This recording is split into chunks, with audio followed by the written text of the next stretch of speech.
Ito ay rated SPG, striktong patnubay at gabay ng magulang ang kailangan. Isang mapagpalang araw, mga kapamilya, malaking tulong nga ang ginawang ito ni Marites dahil ngayon ay may dahilan na si Don Gustavo para hindi ituloy ang paghihiganti sa mga Montenegro, lalong-lalo na sa kanyang apong si Tanggol. Naglulupsay sa galit si Pilar matapos ibalik ni Gustavo kay Marites ang titulo ng kanyang mga ari-arian. Kaya naman umalma si Gustavo na walang karapatan si Pilar dahil sa kanya at siya ang naghihirap sa lahat ng yon at bukal sa kanyang kalooban na ibigay yung kay Marites. Kahit nakapagdesisyon na si Gustavo, ay panay pa rin ang dadak ni Miguelito dahil hindi niya matanggap na kadugo niya pala itong si Tanggol. At kahit kadugo niya ito, ay may dugo pa rin daw itong Montenegro at ang lahat ng may dugong Montenegro ay nararapat pa ring patayin.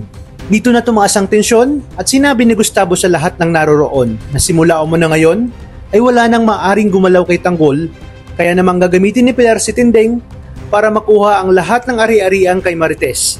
Agad niyang intusan ng kanyang mga tauhan na ipadukot si Tindeng. Sa kabilang banda, nagalit naman si Olivia kay Marites at ayon sa kanya, hindi karapat-dapat si Marites na makuha ang mga kayamanan ni Gustavo at dapat sa kanyang inang si Pilar mapunta lahat ng yon dahil siya ang tunay na asawa at siya ang naghirap. To the rescue naman si Ramon at ipinagtanggol si Marites at para kay Ramon, ay malinaw ang utos ni Gustavo na kay Marites ibinigay ang kayamanan, kaya wala itong karapatan ang kininyon. Habang si Tanggol naman ay isinama na ang pamilya ni Fatima sa bahay ni Tandoy upang humingi ng tulong. Tinawag na mayor ni Tandoy si Tanggol at para sa kanya, isa itong malaking karangalan. Humingi naman si Tanggol ng pasensya dahil naabala nila ito sa 10 oras ng gabi. Ngunit iginit ni Tandoy na sino pa ba ang magtutulungan kundi sila lang din. Habang si Gustavo ay tatawagan na si Tanggol para sabihin na itigil na ang paghihigante.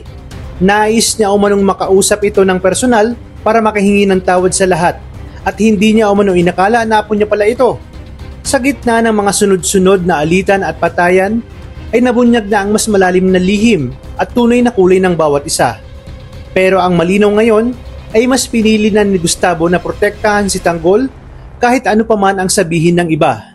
Ito na nga kaya ang magiging kumpirmasyon na isusuko na ni Miguelito ang laban sa pagkamayor sa oras sabihin ito ni Don Gustavo.